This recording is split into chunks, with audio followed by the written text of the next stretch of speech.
সম্মানিত হাজিরিন, রজব মাস চলছে। রজব মাসের শেষ দিকে আমরা আছি। এর পরের মাস হচ্ছে শাবান, এরপরেই রমাদান। রমাদান আমাদের কাছে খুবই কি আকাঙ্ক্ষিত একটি মাস, প্রিয় মাস, মুমিনদের ইবাদতের একটা মৌসুম বলা যায়। শীতকাল হচ্ছে ইবাদতের একটা মৌসুম, তেমনি ভাবে রমাদান মাস হচ্ছে ইবাদতের একটি বিশেষ মাস। আল্লাহর নৈকট্য পাওয়া, নৈকট্য হাসিল অর্জনের একটি বিশেষ মাস হচ্ছে রমাদান মাস। আমরা দোয়া করি, আল্লাহুম্মা বারিক লানা ফি রজব ওয়া শাবান ওয়া বাল্লিগনা ফি রমাদান। আল্লাহ তাআলা আমাদের এই দুই মাসে বারাকা দান করুন ইবাদতের মধ্যে, এবং রমাদানের যেই ফজিলত, সেই ফজিলত যেন আমরা অর্জন করতে পারি, রমাদান মাসে যেন আমরা পৌঁছতে পারি, সেই তৌফিক আল্লাহর কাছে কামনা করছি। রজব মাসের শেষ সপ্তাহে, বিশেষ করে 27 রজবের কিছু ইখতিলাফ আছে, তো বিশুদ্ধ বা বেশিরভাগ মত হচ্ছে 27শে রজবে আল্লাহ রাব্বুল আলামিন তার হাবিব মুহাম্মদুর রাসূলুল্লাহ সাল্লাল্লাহু আলাইহি ওয়াসাল্লামকে একান্ত সান্নিধ্যে মেরাজের মাধ্যমে একান্ত সান্নিধ্যে নিয়েছিলেন। আরশে আজিমে রাসূল কারীমের সাথে সাল্লাল্লাহু আলাইহি ওয়াসাল্লামের সাথে তিনি কি করেছিলেন? একটা সাক্ষাতের একটা আয়োজন সেখানে করেছিলেন। এটি উম্মতে মুহাম্মাদী এবং আমাদের নবী মুহাম্মদ রাসূলুল্লাহ সাল্লাল্লাহু আলাইহি ওয়াসাল্লামের জন্য সবচেয়ে বড় সৌভাগ্যের বিষয়। চিফ গেস্ট, স্পেশাল গেস্ট যখন আসে, গেস্টের যেই মান, যেই মর্যাদা, সেই মর্যাদার আলোকে আমরা তাকে কি করি? অভ্যর্থনা জানাই। কোন গেস্টের জন্য আমরা কি করি? গাড়ি পাঠিয়ে দিই, গিয়ে তার বাসা থেকে রিসিভ করে কি করে নিয়ে আসে। আমরাও মাঝে মাঝে আমাদের বিভিন্ন প্রোগ্রামগুলোতে এরকম হয় যে গেস্টের মান এমন যে তাকে এটা বলতে আমাদের কাছে লাগে যে আপনি একটু গাড়ি নিয়ে আসেন, আমরা ভাড়া দিয়ে দিব। এবার বলি না, আমরা বলি যে আপনার বাসার অ্যাড্রেসটা একটু দেন, আমরা গাড়ি পাঠিয়ে দিচ্ছি। তো গেস্টের অবস্থার আলোকে কি করি? আমরা তাকে অভ্যর্থনার ব্যবস্থা করি। আবার কোন গেস্ট কি করে? নিজের পকেটের টাকা দিয়ে এসে তারা কি করে? উপস্থিত হয়। তো আল্লাহ রাব্বুল আলামিন এমন একজন গেস্টকে তার সান্নিধ্যে আহ্বান করেছেন, যে গেস্টটি হচ্ছে কে? সকল আম্বিয়া আলাইহিস সালাতু ওয়াস সালামের সর্দার, নবীগণের কি সর্দার, ইমাম। আল্লাহ তাআলা এই স্পেশাল গেস্টকে আহ্বান করেছেন, দাওয়াত দিয়েছেন, এবং তাকে নেয়ার জন্য পৃথিবীতে কি বাহন সহ এবং ফেরেশতাদের সর্দার সহ কি করেছে? পাঠিয়ে দিয়েছে। সুবহানাল্লাহ। তো এরকম একটি বিশেষ সময়, মুহূর্ত আমাদের জন্য অবশ্যই কি অনেক বেশি গুরুত্বের দাবিদার। এখান থেকে মুমিনদের জন্য অনেক শেখার আছে। এই রজনীটা মুমিনদের জন্য অনেক বেশি গুরুত্বপূর্ণ। আল্লাহ তাআলা সূরা বনী ইসরাঈলের একদম প্রথম আয়াতেই কি করেছেন? সেই ঘটনার অবতারণা ঘটিয়েছেন। 40 জন সাহাবীর বা 40-এর অধিক সাহাবীর মাধ্যমে এই মেরাজের ঘটনার কি পাওয়া যায়? হাদিস পাওয়া যায়। 40-এর অধিক সাহাবী, মানে এটা সবচেয়ে বিশুদ্ধ একটা কি মত যে রাসূলের মেরাজ কি সত্য, রাসূলের মেরাজ সত্য। তো এই মেরাজের আসলে কি উদ্দেশ্য ছিল? এই মেরাজের মাধ্যমে আল্লাহ তাআলা যেমন উম্মতে মুহাম্মাদীকে সম্মানিত করেছেন, আমাদের নবীকে সম্মানিত করেছেন, তেমনি ভাবে মেরাজের একটি অন্যতম উদ্দেশ্য হচ্ছে আমাদের যেন আল ঈমানু বিল গায়ব, গায়েবের প্রতি ঈমান। আল্লাহ যে অদৃশ্য বিষয়গুলো রেখে দিয়েছেন, সেই ঈমানের অবস্থাটা কেমন, সেই ঈমানের দৃঢ়তাটা আমাদের মাঝে তৈরি করার জন্য। যেই নবী আমাদের ঈমান বিল গায়বের বিভিন্ন বিষয়, জান্নাত, জাহান্নাম, আখিরাত, পরকাল, আল্লাহ, ফেরেশতা, এরপরে পরকাল, মহাবিশ্ব, প্রথম আসমান, দ্বিতীয় আসমান, চতুর্থ আসমান, আরশে আজিম, সিদরাতুল মুনতাহা, এই যে জায়গাগুলো রয়েছে, এই জায়গাগুলো কি নয় পৃথিবীতে আমরা চোখে দেখা কি নয় সম্ভব। এগুলোর খবর জিবরিল আমিনের মাধ্যমে রাসূল কারীম সাল্লাল্লাহু আলাইহি ওয়াসাল্লামের কাছে পৌঁছানো হয়েছে। এই ঈমানের দৃঢ়তাটাকে আরো মজবুত করার জন্য আল্লাহ রাব্বুল আলামিন তার হাবিবকে কি করলেন? এই স্পেশাল গেস্ট করে নিয়ে এই সমস্ত জায়গাগুলোকে সরাসরি ভিজিটের কি করলেন? ব্যবস্থা করে দিলেন। সুবহানাল্লাহ। তো আমাদের এই ঈমানের দৃঢ়তা, এখানে বর্তমান বিজ্ঞানের সাথে কোরআনের কি নেই? কোনো বিভেদ নেই। বিজ্ঞান অনেক সময় বিভিন্ন জায়গায় পৌঁছতে পারে না।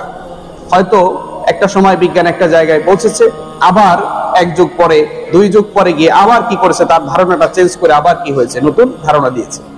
বিজ্ঞান পুরোটাই একটা গবেষণা। এটা কি একটা গবেষণা, রিসার্চ। যার যতটুকু বিজ্ঞানীদের মধ্য থেকে যার যতটুকু কি আছে অ্যাবিলিটি আছে, সে তার ওই অ্যাবিলিটি অনুযায়ী তার প্রচেষ্টা করছে, গবেষণা রিসার্চ করছে।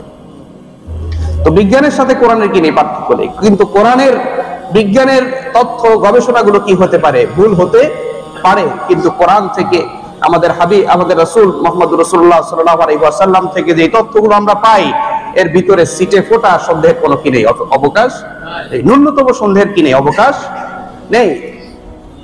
তো এখানে অনেকেই ভাই বলে থাকে যে আমরা যা দেখি তাই কি করে বিশ্বাস করি, যা দেখি না বিশ্বাস করি না। এগুলো কি নয়? সত্য নয়। আসলে সে অনেক কিছুই দেখে না কিন্তু বিশ্বাস করে। আত্মা আছে না, নাস্তিকরাও জানে যে আত্মাটা কি হয়, এটা মারা যায়, আত্মাটা কি হয়ে যায়, এক সময় চলে যায়, রূহ। এটা বিশ্বাস করে তারা, রূহ বলতে একটা জিনিস আছে। কিন্তু এটা কেমন, এর আকৃতি কেমন, এর অবস্থা কি, এই সুরত কি, এটা এখনো বিজ্ঞান কি করতে পারে না, আবিষ্কার করতে পারে না।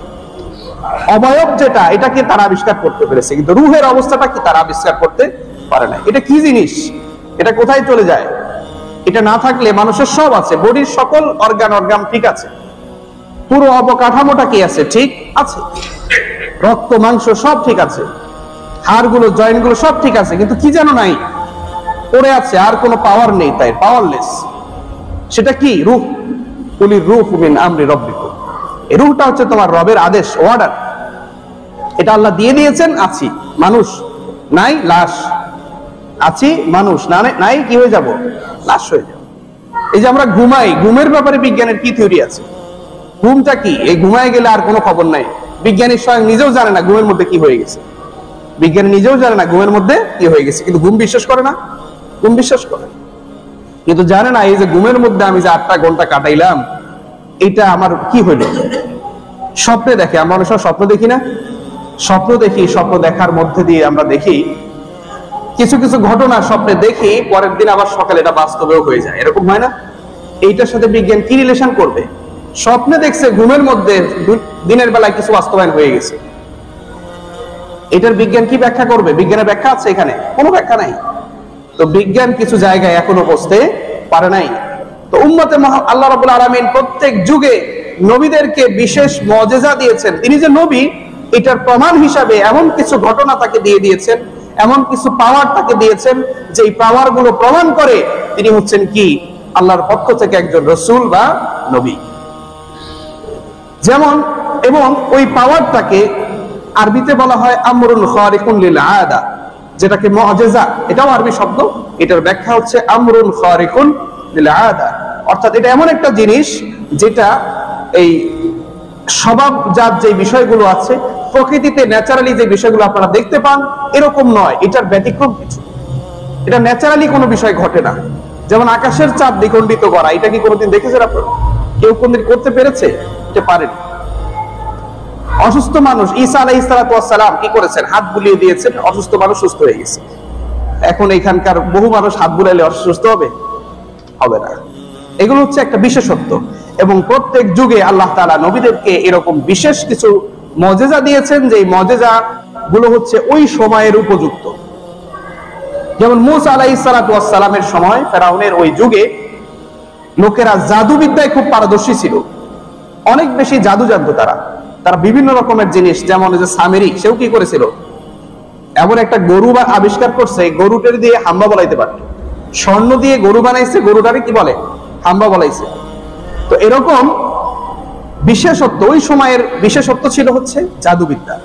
তো মূসা আলাইহিস সালামকে আল্লাহ তাআলা এমন একটা জাদু শিখিয়ে দিলেন, এমন একটা মুজিজা দিলেন, যে মুজিজার মাধ্যমে তার হাতের একটা লাঠি ছিল, সেই লাঠিটাকে তিনি কি করেছেন, নিক্ষেপ করেছেন, এটা বিশাল সাপে পরিণত হয়েছে।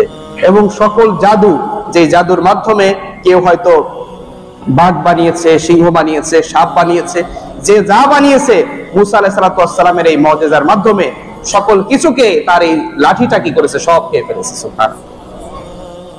জাদুকররা ওই মুহূর্তে সাক্ষ্য দিয়েছে, এটা এমন একটা পাওয়ার, যে পাওয়ারটা আমাদের মাঝে নেই। এটা এমন একটা পাওয়ার, যে পাওয়ারটা জাদুকে খেয়ে ফেলে। তা আমাদের এত বড় বড় জাদুকর, তাদের সব জাদুকে খেয়ে ফেলছে, তো সুতরাং এটা কোনো জাদু হতে পারে না। আল্লাহ তাআলা মূসা আলাইহিস সালামকে বলছিলেন, ওমা তিলকা বিয়ামিনিকা ইয়া মূসা, হে মূসা, তোমার ডান হাতে এটা কি? তিনি কি বললেন? যে ফাহিয়া আসায়া, এটা হচ্ছে আমার লাঠি, আতাওয়াক্কাউ বিহা, এটা দিয়ে আমি হাঁটি। ওয়াহুসু বিহা আলা গনামি, এটা দিয়ে আমার পশু চড়ে। আল্লাহ তাআলা কি জিজ্ঞেস করছে? জিজ্ঞেস করছে তোমার হাতে কি? তিনি কি বললেন? তিনি এটার বর্ণনা দিচ্ছেন। লাঠি বললে তো হয়, এত কথা বলার দরকার কি? আসলে আপনি আপনার প্রিয়জনের সাথে একটু বেশি কথা বলতে পছন্দ করেন। মুসা আলাইহিস সালাম চাচ্ছিল কথা কি হোক, দীর্ঘায়িত হোক, বেশি কথা হোক। সুবহানাল্লাহ। আর আপনার নামাজের সময় আল্লাহকে পাওয়ার একটা গুরুত্বপূর্ণ মাধ্যম কি?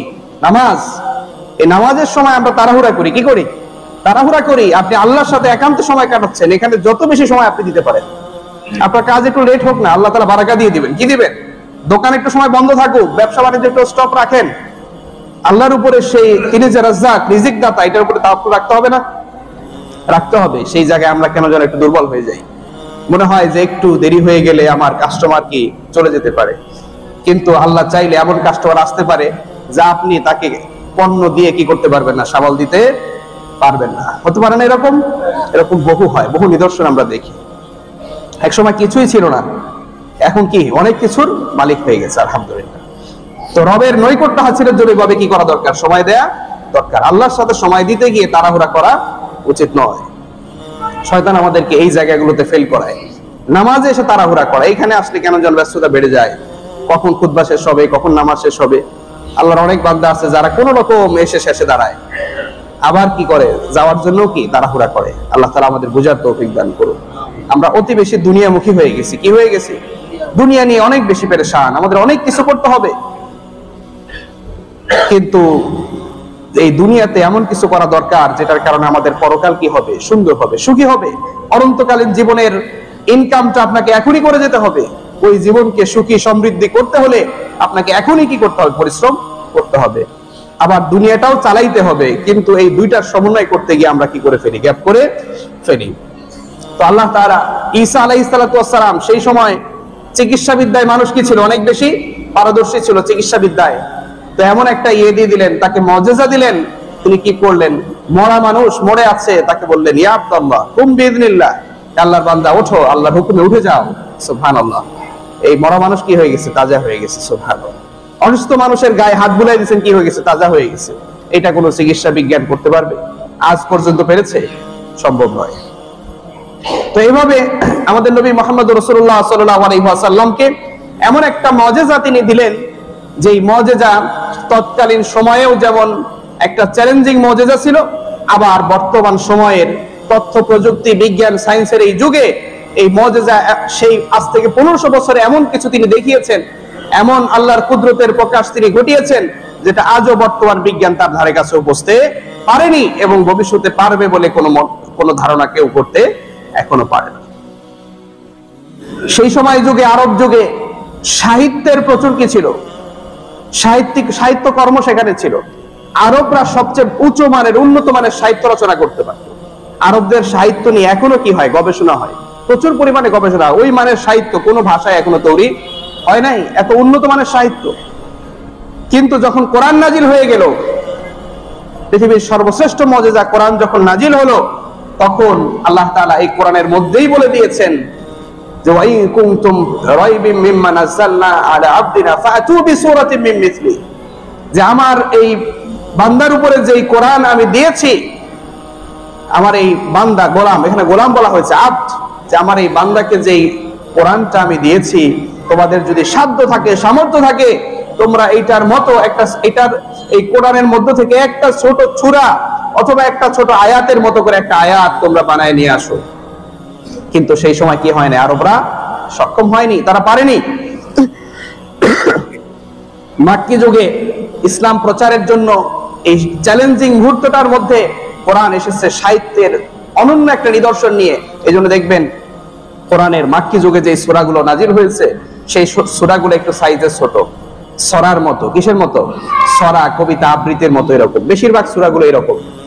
সেই সময় আরবরা সাহিত্য রচনা করত, কোরআনের এরকম কি তাদেরকে চ্যালেঞ্জ করার জন্য এইগুলো, এই আয়াতগুলো এইভাবে নাজিল করা হয়েছে।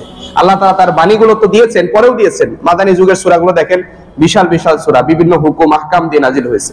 কিন্তু মাক্কি যুগের সূরাগুলো একটু সাইজে ছোট এবং সেগুলো ছন্দ আকৃতি। সেগুলো কি আছে? ছন্দ আছে। ওয়ান নাজমি ইযা হাওয়া মা দাল্লা সাহিবুকুম ওয়া মা গাওয়া, এটাই আছে না? শেষের দিকে দেখবেন মিল আছে। হ্যাঁ, মিল আছে। এরকম প্রত্যেক সূরায় এরকম দেখবেন মিল আছে, বেশ মিল আছে। তো তো আমরা দেখছি আল্লাহ তাআলা রাসূল করিম সাল্লাল্লাহু আলাইহি ওয়াসাল্লামকে আরেকটি মুজিজা দিলেন। সেটা কি? মুজিজা হচ্ছে তিনি আকাশের চাঁদকে কি করে ফেললেন? হাতের ইশারায় দ্বিখণ্ডিত করে ফেললেন। সুবহানাল্লাহ। সেই চাঁদ এটাও বিজ্ঞান। ওই সময় কি চাঁদের কাছেও লোকজন যেতে পারে নাই। আর আজও মানুষ কি, আজ কিন্তু মানুষ সেই চাঁদ পর্যন্ত আজকে গিয়েছে, কিন্তু চাঁদ দ্বিখণ্ডিত করা, এই যে পাওয়ার ক্ষমতা, এটা কিন্তু মানুষের পক্ষে কি নয়, সম্ভব নয়, কখনোই সম্ভব নয়। এরপর আল্লাহ তাআলা তার হাবিবকে আরো একটা মুজিজা দিলেন, সেটি হচ্ছে কি? মেরাজ। যে মেরাজের মাধ্যমে এমন একটা ঘটনা ঘটিয়ে দিলেন এক রাতের মধ্যে। কিসের মধ্যে? এক রাতের মধ্যে, মুহূর্তের মধ্যে পৃথিবীটাকে স্টপ করে দিলেন। আল্লাহ তার হাবিবের সাথে সাক্ষাৎ করবেন, একটা বিশেষ মুহূর্ত। আপনি যখন কোনো প্রধানমন্ত্রীর সাথে সাক্ষাৎ করতে যান অথবা দেশের গুরুত্বপূর্ণ কোনো ব্যক্তির সাথে আপনি সাক্ষাৎ করতে যান, তখন আপনার সমস্ত কাজ থেকে আপনি কি করেন? একটু সমস্ত কাজগুলোকে আপনি আলাদা করে, সেপারেট করে, নিজেকে সম্পূর্ণভাবে ফ্রি করে তারপরে কি করেন? আপনি সেখানে যান, যেন আপনার মোবাইলে একটা বাড়তি কলও না আসে। আপনার কলটাকেও পর্যন্ত আপনি কি রাখেন? সাইলেন্ট করে সেখানে ঢুকেন এবং বলে দেন যে আমি একটা বিশেষ সময় যাচ্ছি, বিশেষ জনের সাথে সাক্ষাৎ করতে যাচ্ছি, যেখানে তোমরা আমাকে কি করবে না? ডিস্টার্ব করবে না, আমাকে যেন কেউ না খুঁজে। তো আল্লাহ তাআলা দেখেন তার হাবিবের সাথে একটা সাক্ষাৎ করবেন, এরকম একটা মুহূর্তে গোটা পৃথিবীটাকে স্টপ করে দিয়েছেন। এই সফর কত বছর, কত সময় লাগছে কেউ জানে না, এত দীর্ঘ সফর। মুহূর্তের মধ্যে তিনি কি করেছেন? বাইতুল্লাহ থেকে, মসজিদে হারাম থেকে মসজিদে আকসা সফর করেছেন। মসজিদে আকসা সকল নবীর সাথে কি করেছেন? তিনি ইমামতি করেছেন। সেখান থেকে সপ্ত আসমান পাড়ি দিয়ে, সিদরাতুল মুনতাহা পাড়ি দিয়ে, আরশে আজিমে, সিদরাতুল মুনতাহা এমন একটা জায়গা যেখানে ফেরেশতারা যেই জায়গাটাকে আর অতিক্রম করতে পারে না। জিবরিল আমিন সেখানে যাওয়ার পরে রাসূল সাল্লাল্লাহু আলাইহি ওয়াসাল্লামকে একাই কি করলেন? একটি নির্দিষ্ট বাহনে আবার ছেড়ে দিলেন। সেখান থেকে তিনি কি করলেন? আবার সফর করলেন, আল্লাহর সাথে সাক্ষাৎ করলেন। সেখানে আরো যে বিষয়গুলো ঘটেছে, এই সব ঘটনা এসে সকালবেলা এসে বললেন, ঘুম থেকে ওঠার পরে যখন বললেন মক্কার লোকদের কাছে যে এরকম একটা ঘটনা ঘটেছে, এই রাতের ভিতরে আমি কি করেছি? এরকম একটা সফর করেছি। আবু জেহেল উতবা সাহেবরা যখন ঘটনাটা শুনলো, শোনার পরে বলল এইবার একটা বিষয় পেয়েছি। আব্দুল্লাহর ছেলে, তাকে ঘায়েল করার জন্য, তাকে পরাজিত করার জন্য একটা মক্ষম অস্ত্র কি পাওয়া গেছে, সুযোগ পেয়ে গেছে তারা তখন মক্কার অলিতে গলিতে ছড়াইতে লাগলো, সবাই জমায়েত হতে লাগলো। আবু বকর সিদ্দিককে ডেকে আনা হলো। আবু বকর সিদ্দিক রাদিয়াল্লাহু তাআলা আনহু, তাকে বলা হলো যে এরকম একটা ঘটনা ঘটছে, তুমি কি এটা নিজ কানে শুনেছো? বলে হ্যাঁ, নিজ কানে শুনেছি। সে নিজের মুখে এটা বলছে। তিনি যদি এটা বলে থাকেন, তিনি কখনো মিথ্যা বলেন না, তিনি যা বলেছেন সত্য বলেছেন। সুবহানাল্লাহ। এটা ঈমান, রাসূলের প্রতি ঈমান এরকম হতে হবে, আবু বকর রাদিয়াল্লাহু আনহুর মতো ঈমান হতে হবে। সেখান থেকে তিনি সিদ্দিক আকবর, সবচেয়ে বড় সত্যবাদী হিসেবে তিনি করেছেন, উপাধি পেয়েছেন। সুবহানাল্লাহ। আজও যদি আমরা রাসূলের প্রতি এরকম ঈমান রাখতে পারি, সহিহ হাদিস বা রাসূলের যে হাদিসগুলো আছে সেগুলোকে আমরা ধারণ করতে পারি, এই কোরআন, এগুলো আল্লাহ রাসূলের পক্ষ থেকেই কি আমাদের কাছে এসেছে, এগুলোকে যদি আমরা বিশ্বাস করি, তাহলে বুঝতে হবে আমার রাসূলের প্রতি কি আছে? বিশ্বাস আছে, দৃঢ় আছে। কিন্তু আমি রাসূলের সব কথা বিশ্বাস করি না, মানি না। এগুলো শুধু মানি মসজিদ পর্যন্ত, কিন্তু সংসদ পর্যন্ত মানতে চাই না। এগুলো দিয়ে অর্থনীতি আমরা করতে চাই না। ওইখানে গিয়ে মনে হয় যে না, এগুলো দরকার নাই, ওখানে এগুলো আমাদের কেন যেন প্রয়োজন হয় না। আল্লাহ তাআলা আমাদের বুঝার তৌফিক দান করুন, আমিন। রাসূল করিম সাল্লাল্লাহু আলাইহি ওয়াসাল্লামের সফরের দুইটা অংশ ছিল। দুইটা অংশের প্রথম অংশ ছিল তিনি মসজিদে হারাম থেকে বাইতুল মাকদিস, ফিলিস্তিনের বাইতুল মাকদিস পর্যন্ত তিনি প্রথম সফরটা করেন। আল্লাহ তাআলা এই সফরে তাকে কি করলেন? প্রথমে তিনি হাতিমে কাবাতে শুয়েছিলেন। জিবরিল আমিন আসলেন, আসার পরে তার বক্ষটাকে কাটলেন, বুকটাকে একদম ফেরে দিলেন, ফেরে সেখান থেকে কলিজা বা এই যে বিষয়গুলো রয়েছে এগুলো বের করলেন, হাড়টাকে, ফুল হাড়টাকে বের করলেন। বের করে এটাকে জমজমের পানি দিয়ে ধুয়ে মুছে পরিষ্কার করে আবার কি করলেন? সেখানে স্থাপন করলেন। সেই হার্টের ভিতরে ঈমান এবং হিকমা তিনি কি করলেন? দিয়ে দিলেন। সুবহানাল্লাহ। ঈমান, এমন ঈমান দিলেন যে ঈমান কি হবে না, কখনোই কমবে না বা নষ্ট হবে না, বা এটাকে কোন রকম শয়তানের ধোকায় ফেরার কোনো সম্ভাবনা, এরকম একটা ঈমান দান করলেন। হিকমা দিয়ে দিলেন, উপকারী জ্ঞান তাকে দিয়ে দিলেন, যেটার মাধ্যমে তিনি সারা জীবন মানুষের মাঝে যেই তথ্য কথা প্রচার করেছেন, সবগুলো তথ্য কথাই মানুষের জন্য উপকার এবং কল্যাণের বিষয় হয়ে দাঁড়িয়েছে। সুবহানাল্লাহ। তো এইভাবে মসজিদে হারাম থেকে বারকুন, বোরাক নামে একটা যানবাহন জিবরিল আমিন নিয়ে আসলেন, নিয়ে আরোহণ করালেন। বোরাকটা কি? এটা একটা প্রাণী। এটা একটা কি? প্রাণী। বোরাক, এই বোরাক পরিবহন না, বোরাক পরিবহন আছে না, এইরকম বোরাক পরিবহন না, এটা একটা প্রাণী। গাধা, ঘোড়া এবং খচ্চরের মাঝামাঝি আকৃতির একটা প্রাণী হাদিসে এসেছে। এই প্রাণীতে যখন তিনি আরোহণ করলেন, তিনি দেখলেন এই প্রাণীটা একটা, আমরা যেরকম পা ফেলি অথবা লাফ দেই, যেই পরিমাণ দূরত্ব অতিক্রম করি, এই প্রাণীটার একটা পদক্ষেপে দৃষ্টি যতটুকু যায় তার চেয়ে বেশি কি করে একটা পদক্ষেপে সে অতিক্রম করতে পারে। এরকম একটা বারকুন, বারকুন আরবি শব্দ, মানে হচ্ছে বিদ্যুৎ চমক। বিদ্যুৎ কি? বিদ্যুৎ শক্তিটাই এরকম। আপনি এখানে সুইচ দিচ্ছেন, তো দেশের যে কোনো প্রান্তে যদি লাইট চলে যায় সেখানে কি হয়? জ্বলে। কতক্ষণ লাগে? কি সময় লাগে? এটাকে বলে বিদ্যুৎ গতি। হয়তো সেকেন্ড, মুহূর্তের মধ্যে কি হয়ে যাবে, সেখানে কানেকশনটা চলে গিয়েছে। এই বিদ্যুৎ যাইতে কি হয় না, দেরি হয় না। তো এরকম গতিওয়ালা কি দিলেন? একটা বাহন তাকে দিলেন। সেই বাহনে চড়ে তিনি কি করলেন? সেখানে বাইতুল মাকদিসে তিনি কি করলেন? সেখানে পৌঁছে গেলেন এবং সেখানে তার বোরাকের বাহনটাকে সেই বাইতুল মাকদিসের একটা দেয়ালের সাথে জিবরিল আমিন বেঁধে দিলেন। রাসূল করিম সাল্লাল্লাহু আলাইহি ওয়াসাল্লাম প্রশ্ন করলেন যে, আমি তো যাব আল্লাহর সাথে সাক্ষাৎ করতে, আমাকে এখানে নিয়ে আসলেন কেন? এখানে আনার অন্যতম কারণ হচ্ছে বাইতুল মাকদিস বা ফিলিস্তিনের এই যে জায়গাটা, এই জায়গাটাতেই কি হবে? দাজ্জালকে কি করা হবে? সর্বশেষ ইসলাম কায়েম সেখান থেকে হবে। ঈসা আলাইহিস সালাতু ওয়াস সালাম সেখানে কি করবেন? অবতরণ করবেন। সর্বশেষ সেখানে অবতরণ করবেন ফিলিস্তিনের সেই বাইতুল মাকদিসে, সিরিয়ার দামেস্কে তিনি অবতরণ করবেন, এখানে আসবেন এবং এখানে এসে দাজ্জালকে কি করবেন? তিনি হত্যা করবেন। রাসূল করিম সাল্লাল্লাহু আলাইহি ওয়াসাল্লামকে সেই জায়গায় নেয়ার উদ্দেশ্য তিনি বর্ণনা করলেন যে, আপনাকে এখানে আনা হয়েছে কারণ আপনি হবেন কি? সাইয়্যিদুল মুরসালিন, আপনি হবেন নবীদের সর্দার। নবীদের কি হবেন? সর্দার হবেন। আদম আলাইহিস সালাম থেকে শুরু করে আপনার আগ পর্যন্ত যত নবী এসেছে, সকল নবীকে এখানে কি করা হয়েছে? হাজির করা হয়েছে। আজকে আপনার ইমামতির মধ্য দিয়ে সকল নবীর নবুয়ত কি হয়ে যাবে? শেষ হয়ে যাবে। আর কোন নবীর কেরামতি কি থাকবে না, সবাই আপনার উম্মতের কাতারে অনেকটা চলে আসবে। তো সকল নবীর ইমামতির মাধ্যমে এটা প্রকাশ হয়েছে যে আগের সব শরিয়া কি হয়ে গেছে? বাতিল হয়ে গেছে। সবাই কি করেছে? রাসূলের পেছনে ইক্তেদা করেছে। ইক্তেদাইতু বিহাদাল ইমাম, এই ইমামের কি করেছে? আমরা অনুসরণ করছি। তো এইভাবে রাসূল করিম সাল্লাল্লাহু আলাইহি ওয়াসাল্লামের এই ইমামতির মধ্য দিয়ে সকল নবীর উপরে তাকে মর্যাদা দেয়া হয়েছে। লা নুফাররিকু বাইনা আহাদিম মির রুসুলি, কোরআনে এসেছে যে আমরা কোন রাসূলের মাঝে কি করি না? পার্থক্য করি না। সব নবীর প্রতি আমরা কি রাখি? ঈমান রাখি। সব নবীর প্রতি, আমাদের নবীর প্রতি যেরকম ঈমান আছে, সকল নবীর প্রতি আমাদের কি আছে? ঈমান আছে। কিন্তু পূর্বের সকল নবীর শরিয়া কি করে দেয়া হয়েছে? নবীর আগমনের মধ্য দিয়ে বাতিল করে দেয়া হয়েছে। এজন্য কেউ এখন যদি ইহুদি ধর্ম পালন করে, কেউ যদি খ্রিস্টান বা নাসারা ধর্ম পালন করে, বা অন্য কোন ধর্ম যদি কেউ পালন করে, এটা আল্লাহর কাছে কি হবে না? গৃহীত হবে না। কোরআনে আসছে যে এই ইসলাম ছাড়া লা ইউকবালা মিনহু, যে ইসলাম ছাড়া অন্য কোন দিন তার থেকে কি করা হবে না? গ্রহণ করা হবে না। ওয়া হুয়া ফিল আখিরাতি মিনাল খাসিরিন, এবং আখিরাতে সে ক্ষতিগ্রস্তদের কাতারে দাঁড়িয়ে যাবে।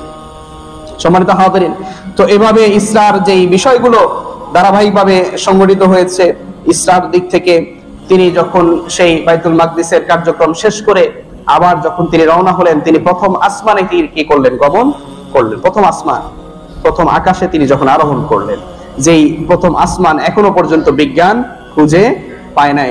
এই যে আমাদের পৃথিবী, মহাবিশ্ব যা দেখছি, এগুলো সবকিছু আমাদের এই যে বর্তমান বিজ্ঞান যেখানে পৌঁছেছে, এইটা একটা গ্যালাক্সি। এটা কি? এটা একটা গ্যালাক্সি। বিজ্ঞানী বলছে এটা একটা গ্যালাক্সি। এরকম লক্ষ লক্ষ গ্যালাক্সি কি রয়েছে? প্রথম আসমানে রয়েছে। তো আমরা একটা গ্যালাক্সির মধ্যে আছি।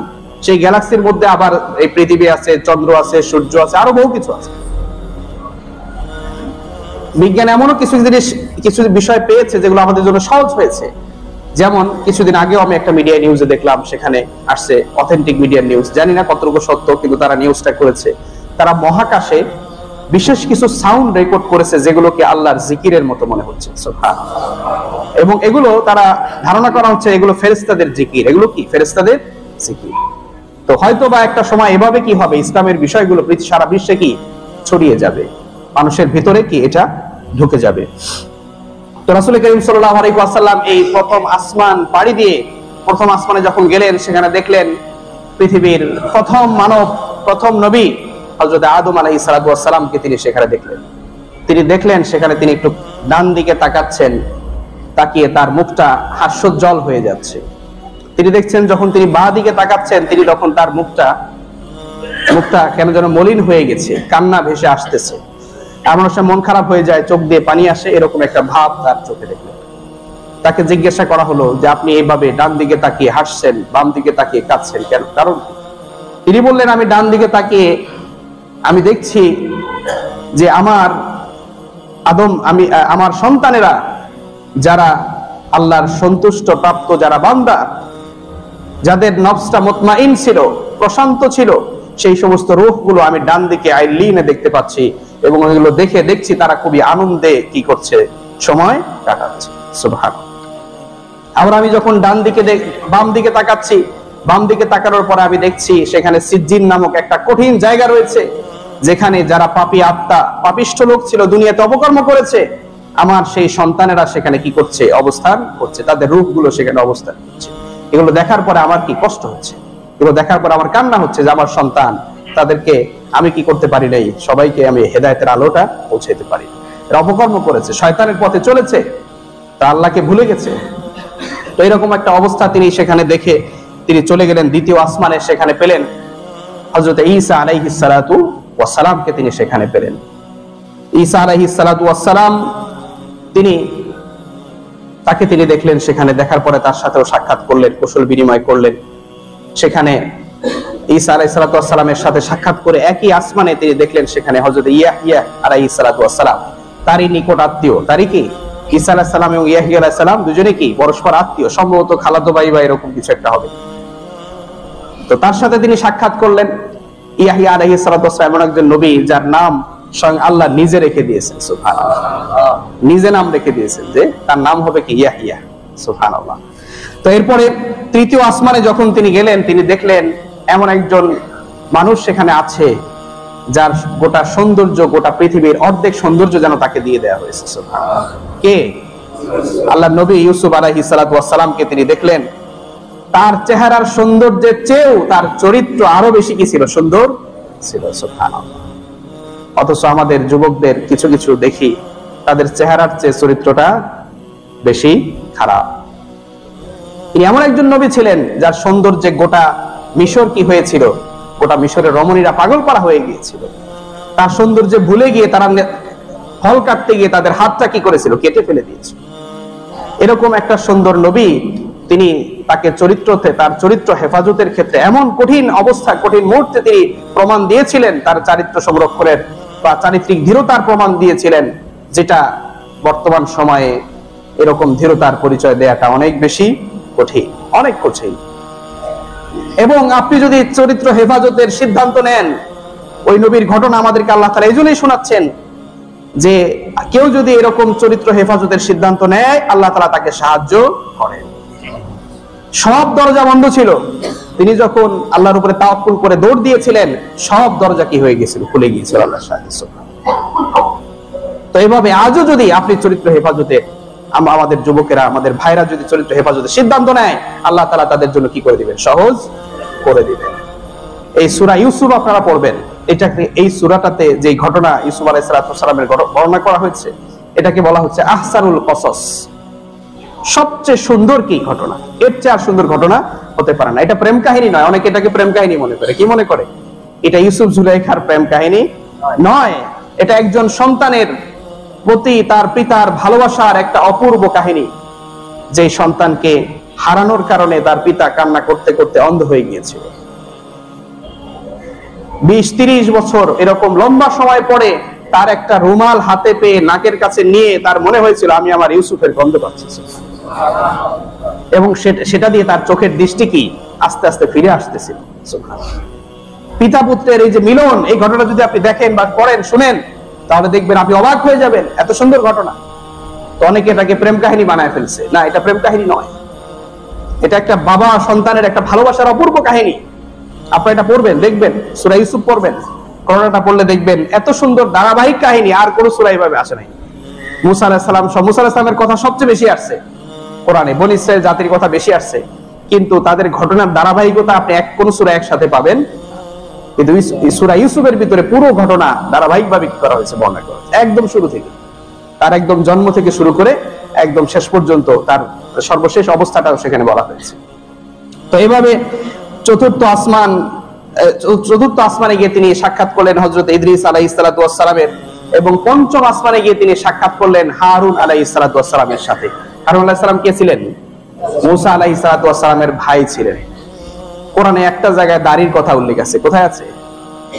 হ্যাঁ, একটা কথায়, সম্ভবত সেটা সূরা নাজম হবে, সূরা নাজমের ভিতরে সম্ভবত, সেখানে মুসা আলাইহিস সালামের ঘটনা আসছে। সেইখানে মুসা আলাইহিস সালাতু ওয়াস সালাম যখন হারুন আলাইহিস সালাতু ওয়াস সালামকে, তখন ইসলামের বিজয় হয়েছে, মানে ফেরাউন থেকে তারা মুক্তি পেয়ে একটা জায়গায় যখন তারা ফিলিস্তিনে যখন তারা অবস্থান